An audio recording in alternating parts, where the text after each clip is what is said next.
1절부터의 말씀을 보면서 먼저 긍휼이라는 하나님의 긍휼이라는 개념을 먼저 좀 잘 이해해야 할 필요가 있을 것 같습니다. 지난주에 저는 간단하게 이제 긍휼이 무엇인가에 대해서 잠깐 말씀을 드렸는데요. 긍휼이다라는 것은요. 내가 함께 고난을 받는다라는 것이 긍휼의 뜻에 담겨 있다라고 말씀을 드렸습니다. 하나님의 긍휼은요, 그리스도 예수를 통하여서 우리에게 분명하게 드러났습니다. 빌립보서 2장에서 말씀하는 것처럼 원래 예수님은 근본 하나님의 본체이시지만 그러나 하나님과 동등됨을 여길 것을 기뻐하지 않으시고 오히려 자기 자신을 비워서 종의 형체로, 그러니까 우리와 같은 육체의 모습을 입으시고 이 땅에 성육신하셨죠. 그래서 사실은 죄와 사망 가운데 또 고난받고 죽어가고 고통하는 우리들을 구원해 내시기 위하여서 직접 또 그 고난을 받지 않으셔도 되는 영광만을 누려야 되는 그분께서 함께 고난을 받으시고 우리 대신에 십자가에 달려 돌아가신 것입니다. 여러분, 이것이 바로 성경이 말씀하는 긍휼, 영어로 컴패션이다라는 거예요. 저 컴패션이라는 단어가 이 컴 그리고 패션이란 두 이제 단어가 합쳐진 건데, 이 컴이라는 게 같이 함께라는 뜻이고 패션이라는 게, 여러분 우리가 패션 오브 크라이스트 영화들 다들 보셨잖아요. 그 뜻이 그리스도의 순환이다라는 뜻인데, 저 패션이라는 뜻이 바로 고난 순환이다라는 뜻이거든요. 예수님이 우리와 같은 모습이 되셔서 우리를 건져내시기 위하여서 우리가 같이 고난을 받으시고 우리 대신에 돌아가신 것이 바로 하나님의 긍휼이다라는 거예요. 그러므로 여러분, 누구든지 구원을, 하나님 주시는 은혜와 구원을 누리기 위해서는요, 먼저 이 긍휼을 알아야 되는 거예요. 또 구원하는 이 복음을 함께 누리고 같이 이 복음을 전하기 위해서도 마찬가지로 이 긍휼이 먼저 우리에게 있어야 한다라는 거예요. 바울 사도가 이 마음에 원하는 바와 그리고 이 원하는 바를 따라서 하나님께 구하는 바, 정말 간절히 바라는 바는 그의 형제들인, 그의 동족인 이스라엘이 구원을 받는 것이다 라고 말하고 있습니다. 이 역시요, 이 이스라엘이 구원받기를 원하는 이 사도의 마음 역시요, 바로 이 긍휼의 마음을 바탕으로 나오고 있는 것을 보게 되어지는 것입니다. 사실은 바울 사도는 이미 구원받은 사람입니다. 이미 은혜를 누리고 있는 사람인데, 원하고 그가 정말 복음 안에서, 하나님 안에서 그가 원하고 바라는 바가 단지 이스라엘, 그의 형제들이 구원받는 것을 말하는 것을 통하여서 얼마나 지금 구원 가운데, 구원으로부터 배제되어져 있는, 원래는 구원받은 백성들이지만 그러나 지금 현재는 구원으로부터 멀어져 있는 자기 형제들에 대하여서, 동족에 대하여서 얼마나 안타까운 마음을 가지고 있고 같이 그 안타까운 가운데 그 고난과 그 수고를 같이 하고자 하는 마음이 있는지를 오늘 사실은 이 바울의 원함과 기도의 제목을 통하여서 우리가 깨닫게 되는 거죠. 이미 구원받은 바울이요, 사실은 그 형제들을 위하여서 우리가 볼 때는 그렇게 사실은 수고하지 않아도 되는 것입니다. 그가 말한 것처럼 이방인의 사도로서 원래 하나님을 모르던 이방 사람들에 가서 그냥 그들에게만 복음을 전하고 그들과 같이 교회를 세우고 그들을 통해서 사도로서 대접받고 존경받으면 참 그것으로 참 바울의 일생은 참 편하고 좋았을 거예요. 그런데 바울 사도가 원하는 것은 이미 먼저 하나님의 긍휼의 마음을 그리스도 예수로 말미암아서 누리게 된 바울이 원하는 것은 자기처럼 자기도 이전에 또 예수님을 모를 때 그렇게 참 그 사망과 죄 가운데 있었던 것처럼 똑같은 형편에 있는 자기 형제들, 이스라엘 사람들, 유대인이라고 불리는 자기 동족들도 다 함께 자기와 마찬가지로 긍휼을 누리는, 은혜를 누리기를 바라는 마음을 가지고 사실은 그렇게 고난받지 않아도 되는데 직접 그 고난의 현장에 뛰어들어서 이방인을 위하여서 수고하지만 그러나 또한 동시에 또한 유대인 형제들을 위하여서도 고난당하고 수고하는 일을 기쁨으로 감당하게 되어지는 것입니다. 여러분, 바울이 전도를 할 때마다, 가는 곳마다, 교회를 세울 때마다 사실은 박해를 당하고 어려움을 겪게 되는 것이요, 이방인들 때문에 그런 것이 아니라 누구 때문에 그런 거였습니까? 사실은 자기하고 똑같은 유대인들 때문에, 자기 형제들, 동족들 때문에 시험을 당하고 고난을 당하고 고통을 당하잖아요. 40에 하나 감한매를 3번씩이나 맞고 막 어떨 때는 막 돌에 맞기도 하고 쫓겨남을 당하기도 하는 것이 다 이 유대인들 때문에 그런 거예요. 여러분, 그는 사실은 그렇게 고생하지 않아도 됨에도 불구하고 그렇게 하는 이유가 뭐냐? 계속해서 유대인 형제들에게 복음의, 이 그리스도 예수의 복음을 증거하려고 하는 이유가 뭐냐? 긍휼의 마음을 알기 때문인 거예요. 예. 나도 그들과 같은 똑같은 입장에 있는 사람으로서 같이 긍휼의 은혜를 누리고 같이 구원을 받고자 하는, 그래서 그들 가운데 몇을 건져내서 함께 구원의 때를 살고자 하는, 여러분, 그러한 주님의 긍휼의 마음이 이미 바울에게 심겨져 있기 때문이다라는 것입니다. 그러면 여러분, 하나님이 주시는 구원은요, 이 긍휼의 마음, 내 안에 하나님의 긍휼이 있는가 없는가를 통하여서 분명하게 드러나게 된다라는 것입니다. 여러분이 정말 하나님이 주시는 그 놀라운 예수 그리스도로 말미암은 이 놀라운 구원의 은혜를 누리셨다면 여러분 마음속에는요, 이 컴패션, 주님이 품은 그 긍휼이 이 바울에게 있었던 것처럼 또한 여러분에게도 있어야 한다라는 것입니다. 이 긍휼의 마음으로 바라보니까요, 이스라엘은요, 구원을 받아야만 하는 상황 가운데 있는 거예요. 형제들아, 내 마음에 원하는 바와 하나님께 구하는 바는 이스라엘을 위함이니 곧 그들로 구원을 받게 함이라. 내 마음에 원하는 바와 내 원하는 바를 따라서 하나님께 간구하는 제목이 하나가 있는데, 그게 뭐냐? 이 이스라엘이 구원받는 거라는 겁니다. 여러분, 이 바울의 이야기를 들었을 때요, 아마 그 당시에 대부분의 유대인들은 굉장히 불쾌했을 것입니다. 왜? 여러분, 유대인들은 이미 하나님의 택하신 선민으로서, 이미 자기들은 하나님의 백성으로서 야곱이 하나님께는 사랑받고 에서와 같은 이방인들은 미움받는다라는 것을 확실하게 믿고 있던 사람들 아닙니까? 우리식으로 하면은 구원의 확신이 너무나 확실하고 확고부동한 그런 사람들인 거예요. 만약 여러분 중에요, 이렇게 예배드리고 있는데 여러분 중에 집사님 구원 받으셨어요? 집사님 보니까 참 구원이 필요한 것 같아요. 사시는 거 보니까. 집사님 예배 드리는 거 보니까, 집사님 살아가시는 모습 보니까, 여러분, 찔리지는 마세요. 아직 구원에서 너무 멀리 계신 것 같아요. 여러분, 이런 얘기 들으면 어떠실 것 같아요?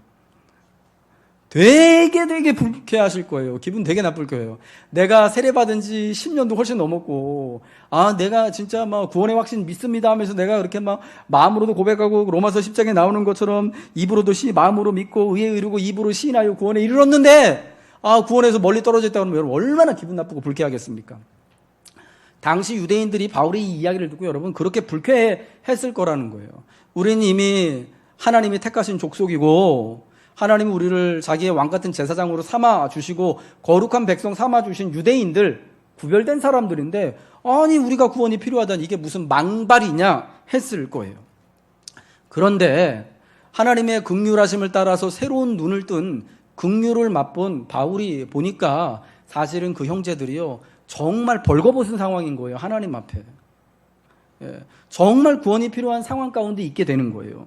왜 그럼 그들이 구원이 필요한 상태가 되었냐? 오늘 본문 2절과 3절에서 그 이유를 2가지로 말합니다. 첫 번째는 2절에 나와 있는 것처럼 그들이 하나님께 열심히 있으나 올바른 지식을 따른 것이 아니었기 때문에, 그리고 두 번째는 3절에 나와 있는 것처럼 하나님의 의를 모르고 자기 의를 세우려고 힘써 하나님의 의에 복종하지 않았기 때문에 구원으로부터 떨어졌다라고 말하는데, 이걸 여러분 다른 말로 말하면요, 사실은 그들이 긍휼을 입었지만 하나님이 고난받는 자와 함께하는, 고통받는 이스라엘 백성들과 함께하는 그 하나님의 놀라운 긍휼을 입었지만, 그러나 그 긍휼을 지금은 시방은 까먹어 버렸기 때문에 구원이 필요한 상태가 되었다, 구원으로부터 멀어지게 되었다라는 것을 말한다라는 거예요. 열심히 있지만 올바른 지식을 따르지 않았다라는 것을 통해 볼 때요, 우리에게 있어서, 하나님을 믿는 우리 믿음에 있어서 열심보다 훨씬 중요한 것이 바른 지식, 그러니까 바른 지식인 그리스도를 따라서 믿는 것이 정말 중요하다라는 것을 우리는 배우게 되는 거예요. 여러분, 바울은 누구보다도 유대인의 열심을 잘 알고 있었을 거예요. 왜냐하면 그가 자신이 유대교에 있을 때 얼마나 열심히 특심인 사람이었는지를 고백하잖아요. 자기가 유대인 중에 유대인이고 히브리인 중에 히브리인이고 율법의 의로는 완벽하여서 흠이 요만큼도 없는 사람이었다라고 고백하지 않습니까? 그래서 그것을 굉장히 자랑하고 특권이라고 여기고 엄청난 은혜라고 여겼던 그런 사람이다라는 거예요. 또 그 은혜를 더욱더 이렇게 더 공적으로 이렇게 더 쌓기 위하여서 수고했던 사람이었던 거죠. 근데 자기 동료 유대인들이 지금도 그런 열심을 품고 있다라는 것을 너무나 누구보다도 잘 알고 있어요. 그런데 그 열심이 예수님의 긍휼하심을 입고 난 다음에 보니까 사실은 잘못된 것이었다라는 것을 먼저 깨달았잖아요. 근데 여전히 그런데 그런 그릇된 올바른 지식이 아니라 그릇된 열심 가운데 바탕을 두고 살아가고 있는 자기 동료 유대인들이요. 여러분 얼마나 안타까웠겠어요. 예. 저 사람들은 저 사람들 나름대로 사는 거고 나는 나 나름대로 이제는 하나님의 새로운 그리스도로 말미암는 새로운 긍휼을 입었기 때문에 나는 나 나름대로 나는 내 갈 길대로 살고 저 사람들은 저 사람들 갈 길대로 사는 거야라고 하면은 이거는 여러분 긍휼이 아닌 거죠. 근데 그러나 그러한 긍휼, 그리스도의 긍휼하심을 입었기 때문에 열심은 있지만 올바른 지식을 따라가지 않는 자기 형제들이요 너무 안타까웠던 거예요. 그래서 어떻게든지 자기도 그들과 같은 처지에서 그들과 같이 고난의 자리에 들어가서 그들과 함께 살아가면서 그들과 함께 애쓰면서 함께 구원을 누리기 위하여서 함께 긍휼을 누리기 위하여서 지금 이렇게 수고하고 있는 거예요. 이 사랑하는 성도 여러분, 우리가 하나님을 믿는데요 열심만으로는 부족한 거예요. 올바른 지식에 바탕을 두지 않은 열심은요 때로는 위험할 수가 있습니다. 이 지구상에서 계속해서 일어나고 있는 여러 가지 민족주의나 테러리즘 이런 것들이 사실은 여러분 바른 지식에 근거한 게 아니라 배타적인 선민의식이나 종교적인 우월의식 때문에 여러분 이런 테러가 계속해서 끔찍해서 일어나고 총기 사건 여러 가지 사건들이 일어나는 게 아니겠습니까? 지식이나 지각이 없는 열심은요 광신이 되기도 하고요 더 나아가서는 테러를 불러일으키기도 하는 거예요. 그 다음에 하나님의 의를 모르고 자기 의를 세웠기 때문에 구원이 필요한 상태가 되었다라고 말씀합니다. 여기서 우리가 알아야 되는 게 하나님의 의가 뭔가 하는 거예요. 여러분 하나님의 의는 뭐냐면요 쉽게 말해서 하나님의 긍휼이에요. 죄인된 인간을 그럼에도 불구하고 그 죄된 상태에서 건져내기 위하여서 나와 똑같이 고난을 받으시는 하나님의 긍휼하신 뜻이 하나님의 의예요. 죄인인 우리를 건져내시고자 하는 것이 하나님의 의라는 말이에요. 하나님이 주신 구원이 하나님의 의인데 이것을 로마서 3장 21절 22절 우리가 이전에 살펴봤던 그 말씀에서는 바로 이 하나님의 의가 그리스도 예수다라고 말씀해주고 있어요. 이제는 율법에 하나님의 한 의가 나타났으니 우리 한번 같이 한번 읽을까요? 시작. 이제는 율법에 하나님의 한 의가 나타났으니 율법과 선지자들에게 증거를 받은 것이라 곧 예수 그리스도를 믿음으로 말미암아 모든 믿는 자들에게 미치는 하나님의 의인이 차별이 없느니라. 구원이 바로 구원하는 게 하나님의 의인데 이 하나님의 의가 그리스도 예수다라는 것을 말씀하는 거예요. 그런데 이 하나님의 의를 모르고 자기 의를 세웠다라고 말하잖아요. 그럼 여기서 말하는 자기 의는 뭐냐?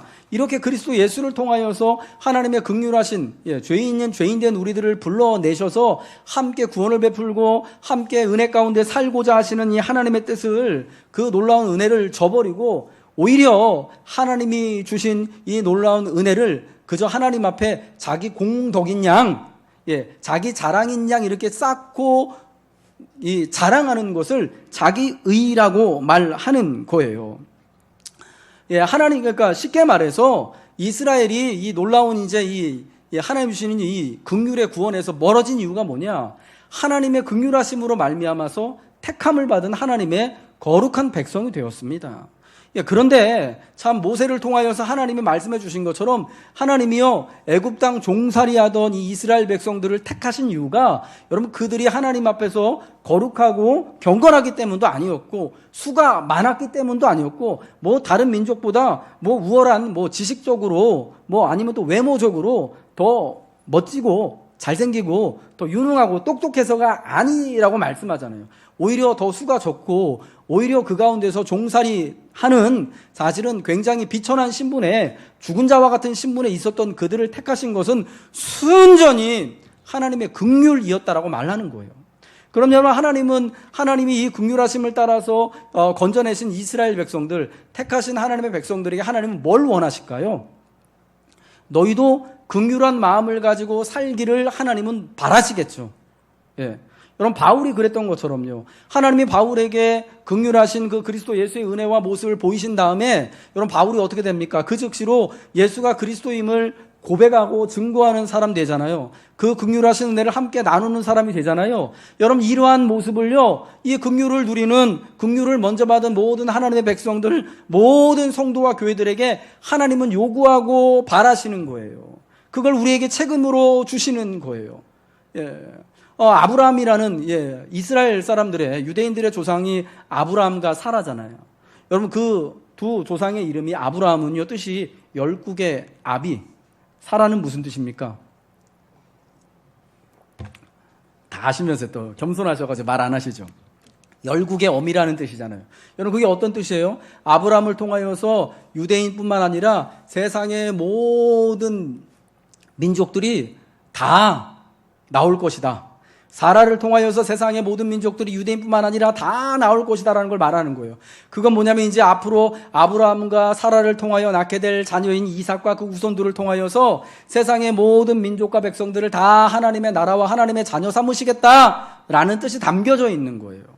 여러분, 원래부터 하나님이요, 아브라함을 통하여서 그 민족을 부를 때 이 모든 세상에 있는 모든 족속들이요, 모든 나라가 다 하나님의 백성들이 되기를 꿈꾸는 그 긍휼의 마음으로 부르신 거예요. 그런 책임을 주신 건데, 여러분, 이 유대인들은 어떻게 했습니까? 그저 아브라함이, 사라가 자기들의 조상이고 아버지이고 어머니이고 또 그들을 통하여서 하나님께서 약속과 언약과 율법을 주신 것을 자랑하기만 하고, 이것을 가지고 다른 유대인이 아닌 사람들, 믿음이 나와는 다른 사람들, 얼굴 색깔이 나랑은 다른 사람들, 다른 말, 히브리 말이 아니라 다른 말을 쓰는 사람은 나하고 다른 사람들로 이렇게 배제하고 구별 짓고 갈라치기 해서 오직 우리만이 하나님께서 사랑하고 하나님의 긍휼을 입은 정말 복된 민족이다 라고 여러분 그렇게 자랑하게 된 거 아니었습니까? 그래서 그 말라기의 그 말씀, 내가 야곱을 사랑하고 에서를 미워했다는 그 말씀을요, 잘못 오해해서, 야, 우리는 야곱 같은 사람, 하나님께 사랑받은 사람이고 니네는 다 미움받아가지고 죽을 사람들이야 라고 이렇게 갈라치게 했단 말이에요. 여러분, 그거는 하나님의 긍휼을 가는 거리가 완전히 먼 것이었어요. 여러분, 그래서 그들이요, 구원을 잃어버리게 된 거예요. 구원이 필요한 상태가 된 거예요. 그러니까 바울이 지금 내가 그들이 구원받기를 바란다라는 것은 다시금 하나님의 긍휼하신 은혜를 회복하기를 바란다라는 것이다라는 겁니다. 하나님의 의를 모르고 자기 의를 세우려고 하면요, 자기 의가 지나치게 되면은 두 가지 병리 현상이 일어나게 돼요. 뭐냐? 첫 번째는요, 이 유대인들이 그랬던 것처럼요, 타인에 대한, 나하고는, 우리 공동체하고는 다른 사람들에 대하여서 우월의식을 갖게 되어지고, 또 그래서 배제하게 되어지고 차별하는 모습이 드러나게 되는 거예요. 우리는 선민이고 당신은 하나님하고 모르는 사람들, 은혜 바깥에 있는 사람들, 우리는 좀 더 거룩하고 경건한 사람들이고 당신들은 좀 덜 경건한 사람이고 그 밑에 사람들은 진짜 나쁜 사람들이고, 이렇게 자꾸 갈라치고 그룹을 나누게 된다라는 겁니다. 이게 자기 의가 지나치게 되면 이렇게 나오게 되는 거예요. 왜? 내가 가지고 있는 붙잡고 있는 언약과 율법을 통하여서 다른 삶을 사니까 그렇지 않게 되는 사람들에 대해서, 나랑 다른 신앙을 가지고 있는 사람, 나랑 다른 고백을 하는 사람, 나랑 다른 식견이나 이해를 가지고 있는 사람은 이게 자꾸 이렇게 내돌리게 되는 거예요. 그 다음에 이제 두 번째 병리 현상이 뭐냐? 자기 의가 지나치면요, 하나님의 역할을 축소 내지 부정하게 되는 거예요. 자기 의가 지나치면. 하나님은 나서지 마세요. 하나님은 더 이상 수고하실 일이 없습니다. 우리가 알아서 열심히 율법 지키고 우리가 알아서 열심히 수고해서 하나님 몫까지 우리가 다 할 테니까 하나님은 그냥 그저 저기 보좌 위에 앉아 계시면 됩니다. 이렇게 되는 거예요. 이게 오늘 본문에 여러분 6절과 7절에서 말씀하는 거예요. 우리 본문 6절과 7절 말씀 한번 읽겠습니다. 여러분 한번 찾으시고요. 읽겠습니다. 시작. 믿음으로 말미암는 의는 이같이 말하되 내 마음에 누가 하늘에 올라가겠느냐 하지 말라. 하니 올라가겠느냐 함은 그리스도를 모셔 내리려는 것이요 혹은 누가 무저갱에 내려가겠느냐 하지 말라 하니 내려가겠느냐 함은 그리스도를 죽은 자 가운데서 모셔 올리려는 것이라. 아멘. 5절부터 6절, 7절 말씀이 사실은 신명기 32장 12절 이하의 말씀이에요. 말씀을 지켜라. 하나님 주신 율법의 말씀을 지키면 네가 그 말씀을 지키는 것으로 살 것이다 라는 그 말씀을 인용했는데, 이게 여러분 하나님께서 말씀을 주실 때는요, 율법을 주실 때, 언약을 주실 때는 그 말씀을 긍휼히 입은 백성들이 감사하는 마음으로 잘 지켜 순종함으로 살아갈 수 있도록 주신 거예요. 근데 나중에 이 말씀이 어떻게 되냐면요, 이 사람들이 그것을 지킴으로 말미암아서 다른 사람들과 다른 종교를 가지고 다른 신앙을 가지고 다른 색깔을 가지고 있는 사람들과 자기를 완전히 차별하고 구별짓는 특권으로 여기게 되었어요. 여러분 그러다 보니까 어떻게 되냐면 저 하늘에 계신 그리스도를, 하나님을요, 모셔 내려오기 위하여서 내가 하늘에 올라가겠습니다, 하나님 대신에 하고 하는 거예요. 예수님이 여러분 우리를 위해서 직접 땅 위에 내려오시지 않았습니까? 성육신 하셨잖아요. 우리를 구원하시기 위하여서 우리와 똑같은 형편에서 우리와 같이 고난을 받으시고 아파하시고, 그러므로 우리를 죄와 사망의 권세에서 삶의 어려움에서 건지시기 위하여서 이 땅에 내려오셨잖아요. 하늘의 보좌를 버리시고 예수님이 친히 내려오셨는데, 어떤 사람들은 그 자기가 받은 은혜에 이제 기고만장해서 자기 일을 너무 앞세우다 보니까 자기가 하늘 위로 올라가는 거예요. 그래서 주님 같이 갑시다 하고 주님의 손을 끌고, 보좌에 계신 주님의 손을 끌고 내려오겠다라는 거예요. 주님이 친히 하시는 건데 자기가 그런 역할을 하는 거예요. 자기 의가 세지다 보면. 그리고 또 어떤 사람은요, 저기 무저갱에 내려가서, 이 무저갱은요 땅속을 말하는 거예요. 예수님께서 십자가에 달려 돌아가시고 사흘간 땅속에 묻혀 계셨잖아요. 사망 가운데. 여러분 그걸 말하는 거예요. 그 무저갱 땅속에 내려가셔가지고 주님을 끌어 잡아 일으키는 거예요. 주님 지금 이렇게 사망 가운데 계실 때가 아니니까 제가 이끌어 드릴게요. 우리 같이 저 땅 위로 올라갑시다. 여러분 예수님께서 사흘 동안 무저갱에, 그러니까 땅속에 묻히셔서 사망 가운데 계신 것은 자발적으로 하신 거거든요. 우리를 친히 구원해내시기 위하여서, 사망의 권세를 극복하시기 위하여서. 그러고 나서 사흘 후에 여러분 주님께서 주의 능력으로 부활하셔가지고 주님이 직접 주님의 두 발로 사망 가운데서 일어나셔서 저 무저갱에서 올라오신 거 아니겠습니까? 그런데 어떤 사람들은요, 또 저 무저갱에 내려가가지고 예수님 손 잡아 끌고 올라오겠다라는 거예요. 자기가 다 하겠다라는 거예요. 하나님의 일에 있어서 자기가 가지고 있는 그 열심을 가지고, 자기 의를 가지고 하나님은 뭐 하나도 하지도 않도록, 하나님이 보좌에 계신다면 내가 올라가서 하나님의 손을 붙잡고 내려오고, 우리 예수님이 저 무저갱에 저 땅속에 계신다면 주님의 손을 붙잡고 손으로 끌어 올라와서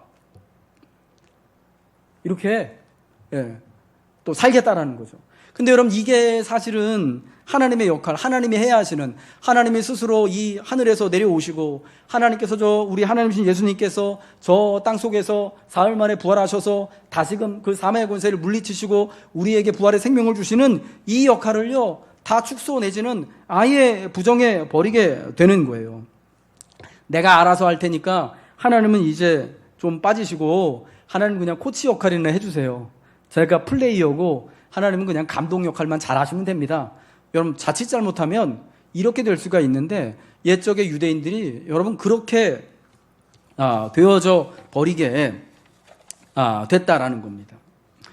이스라엘이 하나님으로 받은 은혜가 여러 가지임을 로마서 9장 4절과 5절에서 우리는 지난주 2주 전에 이미 살펴봤습니다. 양자됨과 영광과 언약과 율법을 세우신 것과 예배와 약속들과 조상들도 그들의 것이고 육신으로 하면 그리스도도 그들에게 나셨고, 엄청나게 많은 이 모든 은혜와 특권들이 그들에게 있었는데, 이것이 왜 그들이 구원을 받는데 조금도 도움이 되지 않았느냐. 그 모든 것을 받고요 긍휼의 마음을 까먹었기 때문이다라는 거예요. 내게 먼저 주신 이 은혜가 주신 이유가 나와 같이 이렇게 참 무지한 가운데 열심 내는 사람들, 무지한 가운데 살아가는, 사망 가운데 고통받는 저 많은 사람들과 함께 더불어서 고난받고 살아가기 위해서 같이 구원받게 하시려고 이걸 주신 거구나라는 것을 알지 못하고 그저 저 사람들하고 나를 갈라치게 하고 다른 것으로 자기를 세우는 것으로만 보게 되어지니까, 자기 공로가 되어지게 되니까 이게 구원에 아무런 영향을 여러분 미치지 못했다라는 거예요. 여러분 우리가 무엇을 소유했느냐가요 인간을 인간답게 만드는 것이 아닙니다. 내가 가지고 있는 것을 가지고, 내가 하나님께 받은 것을 가지고 어떻게 수고하는가, 어떻게 긍휼을 베풀며 사는가. 여러분, 여기에 우리의 인간다움과 우리의 구원받은 성도로서 은혜와 목적이 달려 있는 줄 믿으시기 바랍니다. 오늘 4절 말씀에 보니까요, 그리스도는 모든 믿는 자에게 의를 이루기 위하여 율법의 마침이 되셨다라고 말씀합니다. 여러분, 이 율법의 예수께서, 그리스도께서 율법의 마침이 되셨다라는 말은요, 이게 어떤 말이냐면, 이게 뭐 우리나라 말로 번역하자면 여러 가지 의미가 돼요. 그리스도가 바로 율법의 마침이라는 게 율법의 목적이다라는 뜻도 되고, 율법의 완성이다라는 뜻도 돼요. 예, 마침이란 뜻이요, 목적이란 뜻도 되는 것이고, 완성이다라는 뜻도 되는 겁니다. 우리 예수님께서 여러분 율법을 완성시켰다라고 친히 말씀하셨잖아요. 여러분, 그런 의미에서 주님의 율법을 마치신 거예요. 완성하신 거예요. 그런데 오늘 본문에서 그리스도가 율법의 마침이다라는 의미는 또 어떤 중의적인 의미가 있는 거냐면, 이제까지는 하나님의 선민이라고 불렀던 이스라엘 사람들이 자기들이 가지고 있었던 먼저 받은 율법의 말씀을 가지고 이걸 굉장한 선민의식으로 여기고 우월한 특권으로 여겼는데, 이제는 그 모든 우월하게 여기고 특권의식 여기는 이 모든 것들이 다 이제는 쫑났다라는 거예요. 예수님 안에서 예수님이 그 모든 특권의식을 다 패하셨다라는 거예요. 신명기 32장 12절 원래 이 말씀, 율법으로 말미암는 의를 행하는 사람은 그 의로 말미암아 살리라.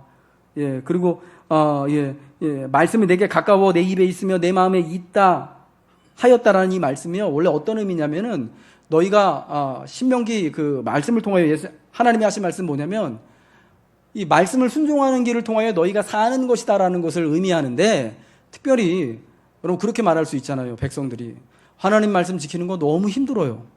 하나님 말씀 너무 멀리 있어요. 우리가 이거 어떻게 지켜요? 죄인인데. 이렇게 말할 수 있는데, 하나님 볼 때 말씀이 내 입 가까이 있다라는 거예요. 예, 이 말씀은 어려운 것이 아니다라는 것을 이렇게 풀이해서 설명을 하신 거예요.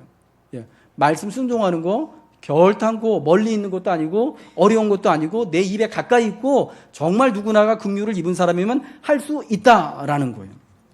근데 여러분, 이게 왜 중요한 거냐면요, 여러분, 우리가 긍휼을 누리고 긍휼을 함께 베푸는 것이 어려운 일이면 이게 여러분, 그게 우리 자랑이 될 수가 있는 거거든요.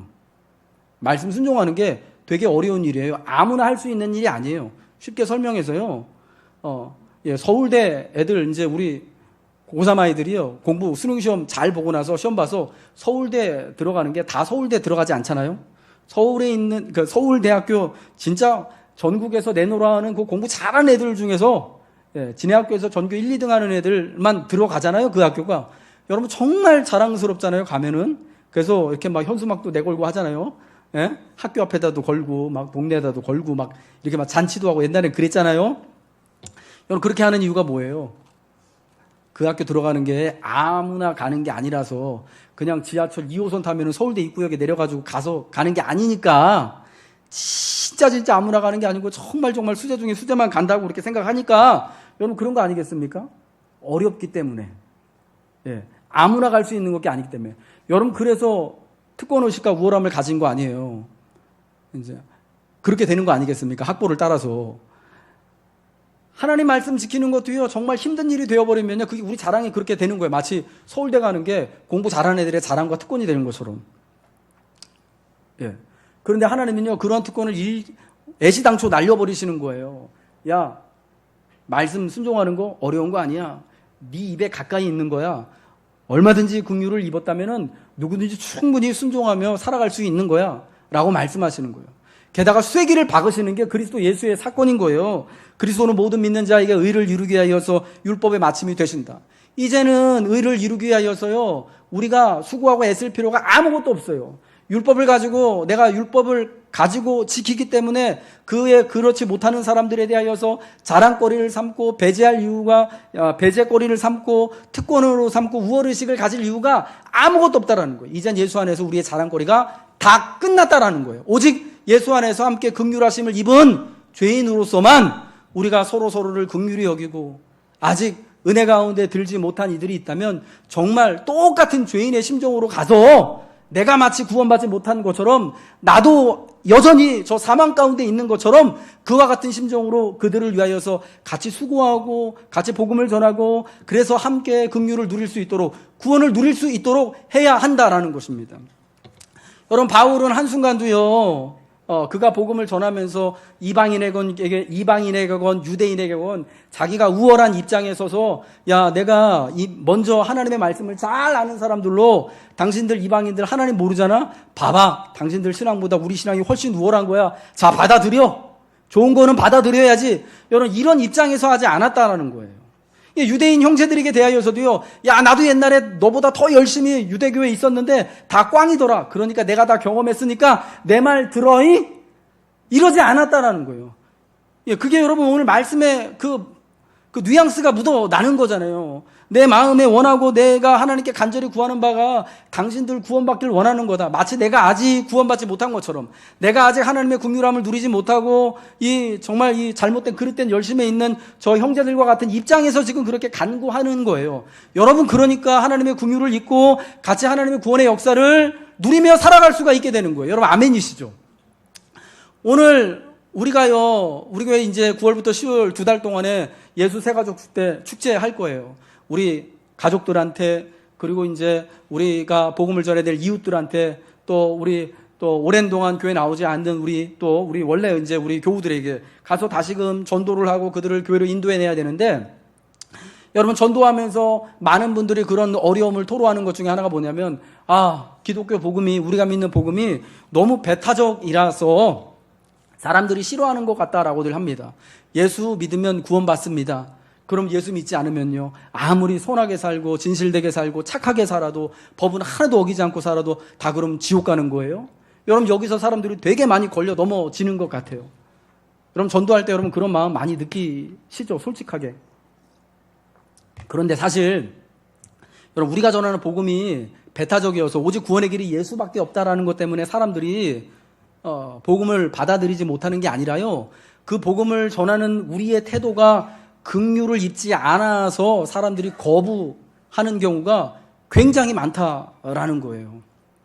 여러분 복음을 전할 때 우리가 사실은 우리가 솔직해지자고요. 우리가 굉장히 아직 믿지 않는 사람들보다 믿지 않는 남편이나 믿지 않는 가족이나 여러분 믿지 않는 이웃들보다 뭔가 좀 우월한 지위에서 야 내가 좋은 거 가졌으니까 한번 나눠줄까? 당신 이런 것도 없으니까 참 안 됐다. 여러분 솔직히 이러한 좀 거만하고 좀 이 오만한 뭔가 좀 그들과는 다른 내가 좀 먼저 믿어서 난 좀 뭔가 좀 우월한 그런 선민의식 가지고 여러분 전도 우리가 하지 않았나요 솔직히? 얼마 전에요 우리 한국교회 이제 그런 유행된 게 있었어요. 명품교회 명품신앙. 요즘 사람들이 워낙 명품 좋아해서 교회도 어떤 교회가 더 명품교회고 어떤 교회가 명품신앙 우리 교회가 명품교회 돼야 된다.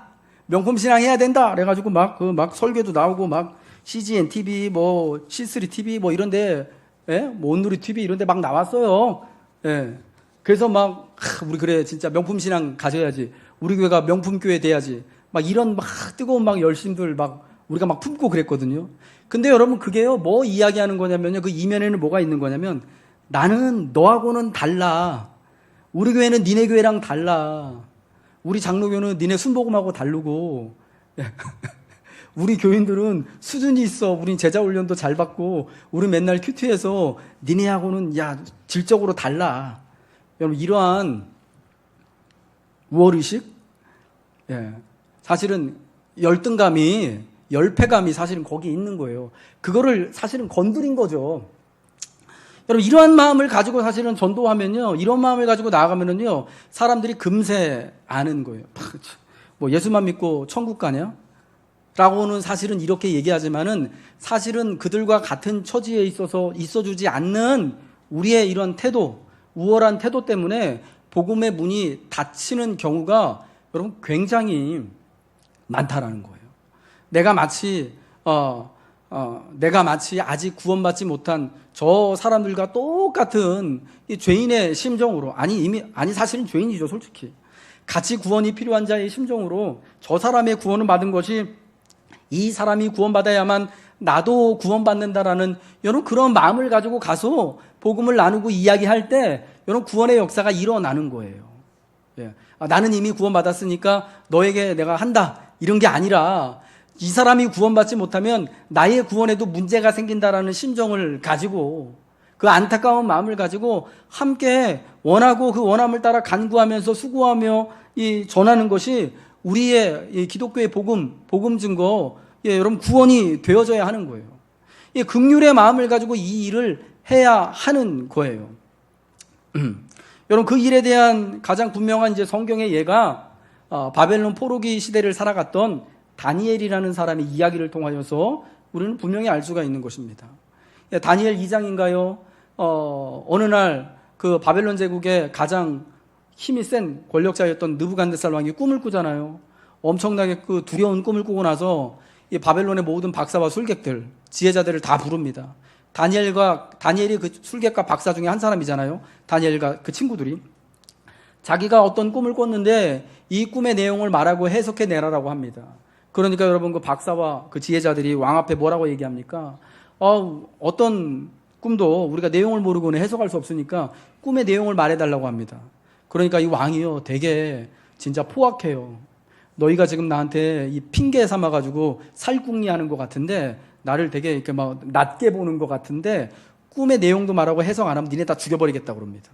난리가 났어요. 그래서 여러분 그 박사들 지혜자들이 그러잖아요. 이거는 진짜 꿈의 내용도 모르고 꿈의 내용도 말해내고 해석도 하는 거는 하늘에 계신 하나님밖에 할 수 없는 겁니다라고 은연중에 이거 우리 못한다. 이건 하나님이 주신 거다라고 그들이 고백을 해버려요. 그리고 나서 난리가 났죠. 왕이요 아리옥이라는 그 시위대장을 시켜가지고 바벨론에 살고 있는 모든 박사들 지혜자들, 사실은 자기 신하들이거든요. 자기가 돈 줘서 다니엘과 같이 친구들 같이 키우고 있는 사람들이에요. 다 싹 잡아 죽이라고 명령을 내립니다. 여러분 바벨론에 살고 있는 모든 사람들, 그러니까 모든 박사들과 지혜자들이 다 죽음 가운데 내몰리게 됐어요. 여러분 그때 다니엘이 짠 나서는 거잖아요. 아리옥을 불러 세워요. 왕에게 가서 내가 그 꿈의 내용과 해석을 아릴 테니까 지금 이 명령을 그때까지만 좀 참아달라고 하는 거예요. 여러분 근데요 이 다니엘이요 그 꿈의 내용을 말하고 해석을 말하는 것을 통해서 나라의 세 번째 치리자가 되고 다니엘과 그 세 명의 친구들을 각각의 지방의 이제 장관으로 이제 느부갓네살 왕이 이렇게 세우잖아요. 여러분 그 꿈 내용을 말해가지고 다니엘이 높아지고 영광을 누렸다. 여러분 이것으로만 보면요 그냥 성경을 너무 피상적으로 보는 거예요. 여러분 다니엘을 통해서요 사실은 여러분 그 당시에 죽어야 되는 바벨론의 박사들과 지혜자들 모두가 같이 살아남는 거예요. 모두가 같이 구원을 받는 거예요. 다니엘 한 사람 때문에. 여러분 사실 다니엘에게는 그게 되게 큰 기회였을 거예요. 높아질 수 있는 기회, 그리고 또한 동시에 자기하고 신앙이 다른 사람들, 자기의 적대자들을 처리할 수 있는 기회였을 거예요. 마음만 먹으면은 이 바벨론 박사들하고 지혜자들하고 이 다니엘과 친구들과 굉장히 적대적인 관계에 있었다라는 게 그 다음 장에 나오잖아요. 왕이 세운 금심상 앞에 절하지 않는다고 다니엘의 친구들을 풀무불 가운데 집어넣게 되잖아요. 근데 여러분 그 고자질을 누가 하느냐? 다니엘 때문에 목숨 건진 그 박사들 중에 어떤 사람들이 왕한테 고자질을 해요. 그러니까 사실은 거기에 있는 박사들은 사실은 다니엘 입장에서는 원수들일 수도 있어요. 적대자들일 수도 있어요. 자기하고는 신앙이 다르고 종족이 다른, 그래서 무시해도 되는 사람들일 수 있어요. 자기 가족이 아니에요. 자기 형제가 아니에요. 여러분 그럼 그들이 죽는 것을 통하여서 요즘 우리말로 이 사람들이 내 원수가 상하는 것을 통하여서 자기가 높아질 수 있잖아요. 기회가 될 수 있잖아요. 저 사람들 바벨론의 박사들 다 죽고 나면은 이제 나랑 내 친구들 이제 짜잔하고 나타나서 높아져야지. 여러분 이렇게 여러분 충분히 꿈꿀 수 있지 않습니까? 요즘 우리 세대에서, 요즘 세대가 아니라 여러분 모든 사람들이 사실 그런 마음을 가지고 있잖아요. 근데 여러분 다니엘이 그렇지 않아요. 자기와 자기 친구들의 목숨뿐만 아니라 그 왕의 진짜 말도 안 되는 명령 때문에 다 죽게 된, 비록 자기하고는 신앙도 다르고 고향도 다르고 종족도 다른 바벨론의 그 박사들하고 지혜자들의 목숨을 위하여서 왕 앞에 담대히 자기가 먼저 죽을 수 있는데도 불구하고 구하는 거예요. 여러분 이게 긍휼의 마음이고 여기서 여러분 구원의 역사가 일어나는 줄 우리가 봐야 되는 거예요. 다니엘에게는 여러분 그런 긍휼의 마음이 있었던 거예요. 그래서 자기와 친구들만 사는 게 아니라 그 왕의 명령으로 다 죽게 생겼던 박사들도 다 다니엘이 꿈의 내용을, 하나님의 은혜를 받아서 꿈의 내용을 말하고 그 꿈을 해석해 내는 것을 통하여서 같이 다 살아나게 되는 거예요. 같이 그 엄혹한 포악한 시기를 살아갈 수 있는 은혜를 한 번 더 누리게 되는 것입니다. 여러분, 요셉의 이야기 또한 그런 긍휼을 통하여서 구원을 이루는 이야기잖아요. 요셉이 애굽의 총리가 되었습니다. 그 진짜 말할 수 없는 이 기근 가운데 자기하고 자기 식구들만 먹여 살린 게 아니잖아요. 그가 하나님께 받은 지혜를 통하여서, 비전을 통해서, 꿈을 통해서 기근을 지혜롭게 이겨내는데, 요셉 한 사람으로 말미암아서 자기 가족 70명뿐만 아니라 여러분, 애굽에 있는 바로의 식구들, 애굽의 사람들, 그리고 온 세상 사람들이 기근으로부터 망하지 않고 다 같이 살아갈 수 있는 구원을 누리게 되잖아요. 여러분, 거기는요, 이 다니엘이나 요셉과 같은 사람들의 그 지혜와 그들이 행하는 모습에 보면은 사실은 나하고 관계없는 사람들은 어찌되든 나는 이떠진 매로고, 나는 관계치 않고 그저 우리 식구들, 나랑 똑같은 믿음 가지고 있는 사람들, 내 새끼들만 챙길 거야, 내 교회만 챙길 거야. 여러분, 이런 게 조금도 없다라는 거예요. 지금은 나랑 신앙이 다르지만, 지금은 어쩌면 나하고 정말 싸우고 있는 반대편에 있는 사람들일지도 모르지만, 그럼에도 불구하고 저 사람들도 같이 살아야 하기 때문에 그런 긍휼의 마음, 하나님 주신 긍휼의 마음을 품고 기근에서 같이 건져내고 왕의 그 포악한 명령에서부터 같이 살아갈 수 있도록 하나님의 놀라운 역사를 이루는 거예요. 여러분, 하나님의 놀라운 이 구원의 은혜는요, 긍휼을 통하여서 일어납니다. 긍휼이 없으면요, 우리 안에 예수님을 닮은 긍휼의 마음이 없으면은 여러분, 전도되어지지 않는 거예요. 그리스도의 은혜의 복음이요, 증거되어지지 않는 것입니다. 이 사랑하는 우리 녹원교회 성도 여러분들, 오늘 이 구원에 있어서 정말 이 긍휼이 얼마나 중요하고 소중한 건지 여러분 꼭 기억하시기 바랍니다. 내가 구원을 누리게 된 것도요, 하나님이 나를 긍휼히 여기셔서 나와 같은 입장에서 내 삶에서 나랑 똑같이 고난을 받으셨기 때문입니다. 또한 이 긍휼을 먼저 받은 나에게 하나님 또한 원하시는 것은요, 내가 긍휼을 받은 대로 우리 같이 살아가고 같이 수고하고 같이 구원받아야 될 이 땅의 많은 사람들에게 내가 받은 긍휼을 함께 또 나눔으로써 내가 그들과 같은 입장에서, 내가 그들과 같이 구원이 필요한 가운데 그들도 나와 같이 함께 구원을 누려야 된다. 만약 그들이 그렇지 못한다면 내 구원에도 문제가 있다라는 심정을 가지고 여러분 같이 애통하고 같이 수고하고 같이 살아가고 같이 은혜를 누리고자 하는 가운데 여러분 하나님의 구원의 역사가 일어남을 믿으시기 바랍니다. 오직 주님의 긍휼의 마음을 품고 우리의 삶을 살아가시길 바랍니다. 이 긍휼의 마음이 나를 살리고 또한 우리 이웃에게 하나님의 놀라운 구원의 해를 허락해 주실 줄로 믿습니다.